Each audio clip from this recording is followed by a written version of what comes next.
Թուրքերն եկան, հեծը վաճառեցին թուրքերին։ Հետաքրքիր է, առավոտից երեկո սա ասում են իրենց ընդդիմադիր հռչակած պրոպագանդիստները։ Հետաքրքիր է, թուրքը եթե գա, թեպետ թուրքերը վաղուց եկել են։ Թուրքը Հայաստանում ինչ պիտի անի, որ հայ ջոչերը չեն արել։ Առավոտից երեկո թուրքի գալը գուժող ընդդիմադիր պրոպագանդիստներ, ընդդիմադիր ստահակներ, իբրև թե թուրքը Հայաստանի Հանրապետությունում ինչ պիտի անի, որը ձեր ջոչերը չեն արել։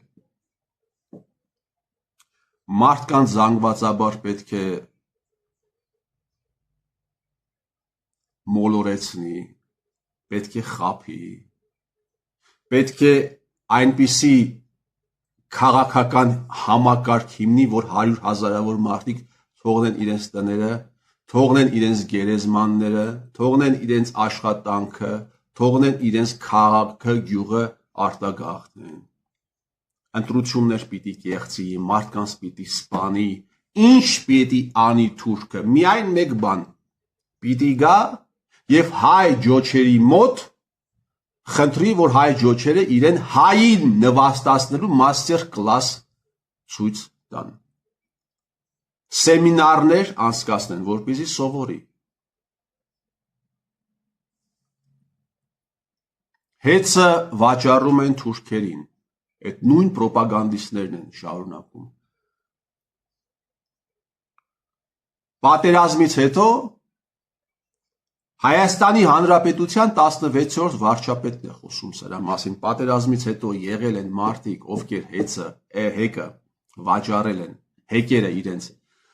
վաճառել են ադրբեջանցիներին և Հայաստանի կառավարությունից կոմպենսացում են ստացել։ Այսինքն հեկերը կարելի է ադրբեջանցիներին վաճառել, թուրքերին վաճառել, իսկ հեծը չի կարելի վաճառել։ Բա հեծի վաճառքը գուժող պրոպագանդիստներ հեկերի վաճառքի մասին ինչու չեք խոսում։ Ինչու հետ այդ հարցը չբարձրացվեց ընդդիմադիր լրատվականներում, թե այ մարդ, այդ ովքեր են այդ հեկերը վաճառել։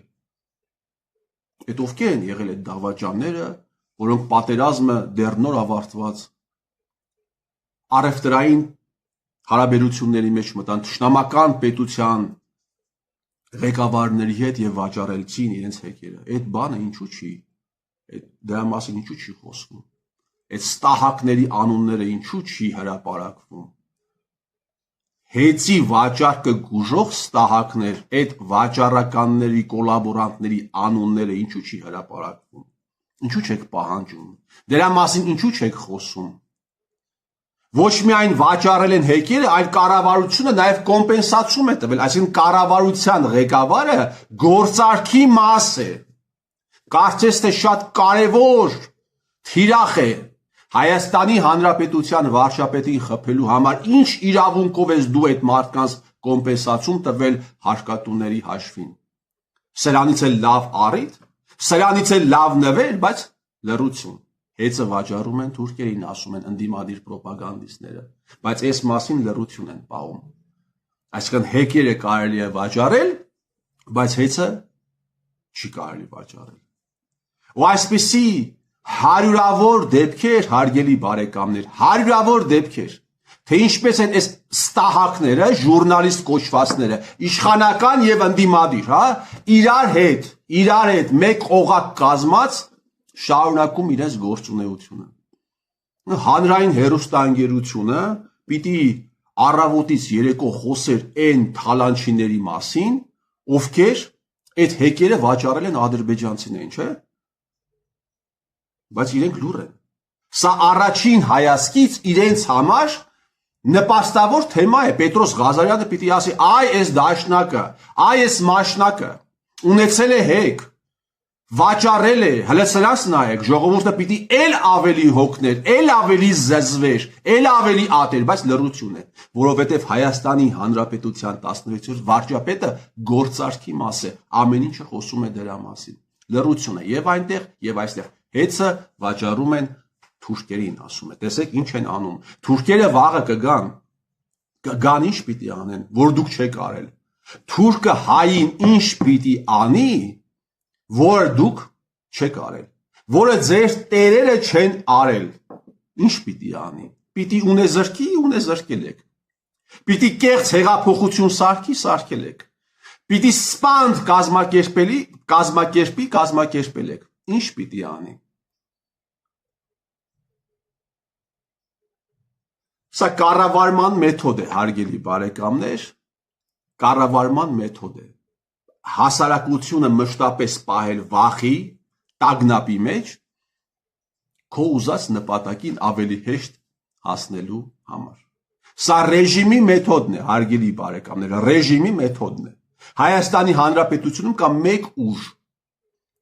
բաժանվել են, մեկը ընդդիմադիր է խաղում իր լրատվականներով, մյուսը իշխանական է խաղում իր լրատվականներով, եւ այսպես դաշինք են կազմել հայ ժողովրդի դեմ, դաշինք են կազմել ու շարունակում են իրենց պերմանենտ ստորությունը, շարունակում են իրենց պերմանենտ անընդհատ անդադար ստորությունը, սա մղձավանջ է, որը չի ավարտվում, բայց մի օր հո ավարտվելու է այս ամենը, մի օր հո այս ամենը ավարտվելու է, մի կառույց կարող էր ընդամենը այս ամենի դեմը խոսել, մի կառույցից եմ ես սպասել, որ կարող էր այս ամենի դեմը խոսել, դա եկեղեցին էր, տեսնում եք եկեղեցու լռությունը, տեսնում եք ինչ բացարձակ լռություն է պահպանում եկեղեցին, այս հարցերի շուրջ, այս դաշինքի շուրջ, կեղծված հեղափոխության մասին, Դավադիր պատերազմի մասին, առանձին arczepiskopոսներ խոսել են, տարան փագեցին, բայց եկեղեցին ինստիտուցիոնալ առումով քաղաքականությամբ չի զբաղվում, եկեղեցին քաղաքականությամբ չի զբաղվում, Դավադիր պատերազմին մասնակցելու համար կոչ անում է, որ մարդիկ գնան զոհվեն, դա քաղաքականություն չի, հեղափոխությունը կողջունեն, դա քաղաքականություն չի, բայց այսպիսի ծանրագույն հարցերի վերաբերյալ, որի հետևանքով մարդիկ կորցնում են իրենց առողջությունը, կորցնում են իրենց տունը, կորցնում են իրենց գերեզմաններ այցելելու հնարավորությունը իրենց հարազատների, իրենց նախնիների, կյանք են կորցնում այս թեմաների վերաբերյալ եկեղեցին պահում է լռություն։ Ավետարանում ինչ-որ միտեղ գրել են, գրած է երևի, իրենց ավետարանում, սրանք քրիստոնեության հետ խոսքը այդ վերնախավի մասին է, որն ասոցացվում է այսօր եկեղեցու հետ, ինչ կապ ունեն քրիստոնեության հետ։ Եթե Քրիստոսը Հայաստան, այս պահին Քրիստոսը գար Հայաստան, այս սրանք Քրիստոսին տանելու են կոշ, կոշի բանդ, պարտադիր, հոգևորականները իշխանավորների հետ միասին Քրիստոսին տանելու են կոշ։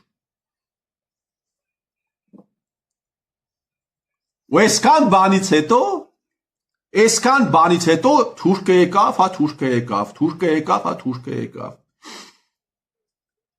Ամեն օր հարյուրավոր հանցագործություններ են տեղի ունենում Հայաստանի Հանրապետությունում։ Այսինքն այդ հիմք դրված համակարգը հարյուրավոր հանցագործություններ է անում, մասշտաբային, լռություն, բացարձակ լռություն։ Իրենք կքննարկեն բանը, ասենք ցորենի կարգը, առաջի կարգ է, երկրորդ կարգ է, երրորդ կարգ է ցորենը, 10-րդ կարգ է, հələ նայեք ինչ ցորեն են ուղարկել։ Սերժիկի բլոգերներին են ձերբակալել մի 10 օր դրա մասին կխոսեն, անպայման։ Հարյուրավոր վկայություններ կան, հարգելի բարեկամներ, որ Հայաստանի Հանրապետության տարածքում դիրքեր կան, որտեղ հայ դիրքապահը հասնելու համար անցնում է ադրբեջանական անցակետի միջով, ադրբեջանցին ստուգում է, պարտադիր ձեռքերը վեր բարձրացված, եթե ոչ փայտով խփում է հայ զինվորին, հայ աֆիցերին, այդ դիրքերի տեղը Սևլիչ 200,000 մարդ է նայել, Իմ մոտից 200,000 դիտում։ Այն տարածողները YouTube-ում, TikTok-ում եւ այլն 300-400,000-ն անցնում են։ Համարյա բացարձակ լռություն։ Պապիկյան Սուրենին մեկը այդ հարցը տվել է։ Հայաստանի վարչապետին մեկը այդ հարցը տվել է։ Եվ ինչպես է արձագանքում պետությունը այս խայտարակությանը, քրեական գործ են հարուցում պաշտպանության նախարարի, նախկին պաշտպանության նախարարի նկատմամբ, ով այդ ժամանակ եղել է Գենշտաբի պետի տեղակալ Աշոտ Կարապետյանի նկատմամբ։ Այսպես է արձագանքում։ Գիտեք ինչու են այդ գործը հարուցել Աշոտ Կարապետյանի նկատմամբ, որ վաղը մյուս օրը հանկարծ ինչ որ մի չնախատեսված հարց լինի, հիմա ինչ կարող է անել մի մարդը, մեկ մարդը ինչ կարող է այս ամենին անել, որպեսզի այս ամենին ընդդեմ անել, ընդամենը չտրվել սրանց մանիպուլյացիաներին։ Աստված խելք է տվել, Աստված մտածելու, Աստված քթի երկու ծակ է տվել, ֆայմ է տվել, քթի ծակերը հոմենակ շնչելու համար չեն, մտածելու համար են, որպեսզի մարդիկ իրենք չափով, իրենք իրենց մասով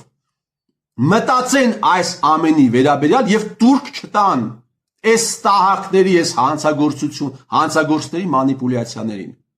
Չենթարկվեն, չեմ ասում մոլոտովի կոկտեյլներ սարքեք, գնացեք մարդկանց գլուխներ, չէ, դա չեմ ասում։ Ամեն մարդ իր տեղը թող ստորություն չանի։ Հաճախ ասում են ինչ է պետք անել, են ասում եմ։ Հերոսություն մի արեք։ Պետք չէ հերոսություն անել, ընդամենը ստորություն մի արեք, ընդամենը մի ենթարկվեք, ընդամենը մի տարածեք, ընդամենը մի կիսեք, ընդամենը մի լայքեք, ձեռքերը մի սեղմեք այն ստահակների, ովքեր այս մասշտաբային հանցագործություն իրականացնող բանդիտական խմբավորումների մաս են կազմում, ընդամենը։ Ավել բան պետք չի։ Իսկ գոյ կդառնաք, մենակ կմնաք, աշխատանքից կհեռացնել, բան չկա։ Բան չկա։ Ծառայելով այս ամենին գիտակցաբար, անգիտակցաբար դուք ավելի վատ բան եք անում։ Դուք ավելի եք վատթարացնում եւ երկրի վիճակը, եւ ձեր վիճակը։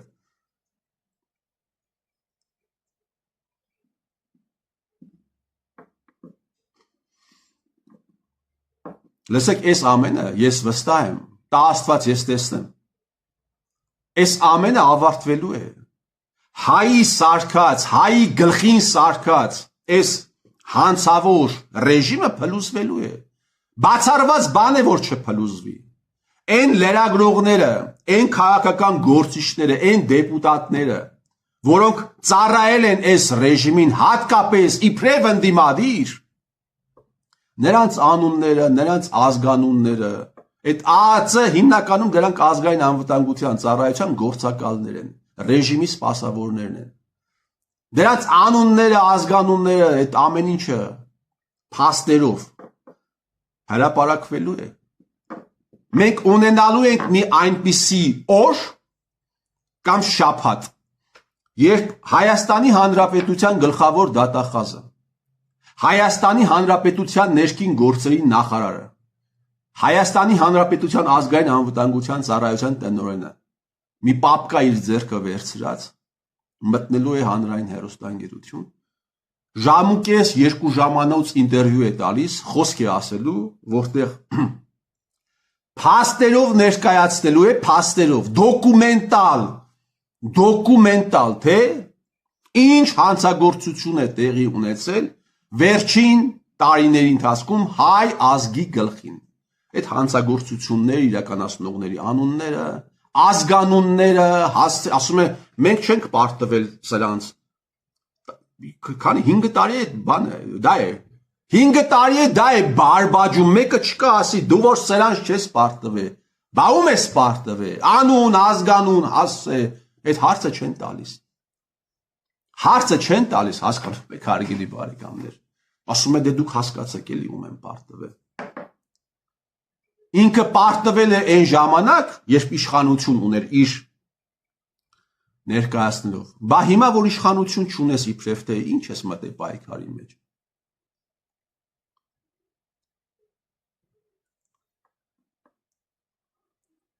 2019 թվականին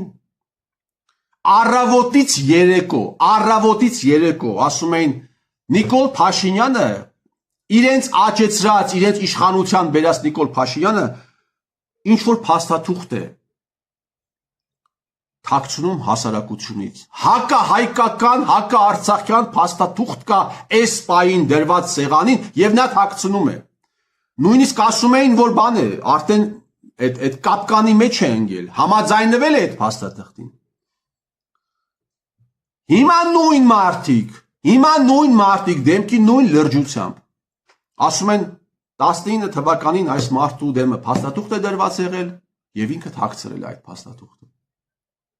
Չի համաձայնվել, երկիրը մտցել է պատերազմի մեջ։ Դուք հասկանում եք սրանց ստորսարիկա լինելը։ Դուք հասկանում եք սրանց պատդոննակ լինելը։ Եվ իրենց այս հռետորաբանությունը լավ դաշտ է տալիս, քարտ բլանշ է տալիս Փաշինյան Նիկոլին իր սև գործը անելու համար։ Բա սա պիտի քարտ բլանշ տա Նիկոլ Փաշինյանին, որ դուրս գա ասի, այն ինչ որ ինքը հիմա ասում է։ Տեսեք, Աշոտ Կարապետյանի նկատմամբ քրեական գործ կա, որևէ մեկը չի այդ վերլուծում հասկանա, թե ինչու է այդ քրեական գործը հարուցվում այս պահին։ 2019 թվականի նոյեմբեր ամսին 10 հարց են ուղղում Սերժ Սարգսյանին, որտեղ պարզ փաստերով 9 հարցը։ Վերջի հարցը հետևյալն էր։ Երացդ ֆոկուսը դուրը եկավ, պարոն նախագահ։ 9 հարցը փաստերով արձանագրում են այն, որ Հայաստանի Հանրապետությունում հեղափոխություն տեղի չի ունեցել, եղել է ընդհանրապես հեղափոխական բեմականացում, ռեալիթի շոու։ Այդ հարցերից մի քանի օր անց քրեական գործ է հարուցում Սերժ Սարգսյանի նկատմամբ, ասում է որոշում է կայացրել, որի հետևանքով բյուջեն $1 միլիոն վնաս է կրել։ Այսինքն հեղափոխություն է եղել, այլ ուրիշ գործ չկար։ Այսինքն Նիկոլի իրավապահ համակարգը ուզում է ապացուցի մարդկանց ներկայացնել, որ Սերժը եղել է սուրբ։ Այդ գործը հարուցում, այդ ոչ թե գործն է շինծու, այլ շինծու գործն է եղել շինծու։ Եվ ինչպես էին այդ գործի հրապարակումը, հարուցումը մեկնաբանում Սերժիկի պրոպագանդիստները, ընդդիմադիր պրոպագանդիստ, ասում են Զագրեբում ԵԱԿ անդամ պետությունների անվտանգության արտաքին գործերի նախարարների հանդիպում պիտի տեղի ունենա, այնտեղ հայերը զիջում պիտի անեն, հայերը պիտի 19 թվականին են ասում, հիմա ասում են ինչու՞ չէ զիջել։ Դուք սրանց ամորալ տականք լինելը պատկերացնում եք, ասում են Զագրեբում բան պիտի արտաքին գործոս նախարարների հանդիպումն է, պիտի զիջում անի, եւ որպեսզի այդ զիջումը հասարակության մեջ խլացվի, ահա այս գործն են հարուցել։ Լսեք, ոչ մի սուլթան, այս ժողովրդին այդպես չի խաբել ու մոլորեցրել, ինչպես դուք անիծվեք դուք, ես ձեր տիրոջ մերը։ Ոչ մի օտար նվաճող այս մարդկանց այս աստիճան չէր նվաստացրել, ստորացրել, մոլորեցրել, ինչպես արեցիք դուք։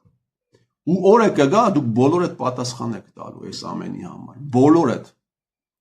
Դուք կանգնելու եք դատարանի, դուք կանգնելու եք դատաստանի առաջ։ Ես ձեր տիրոջ մերը։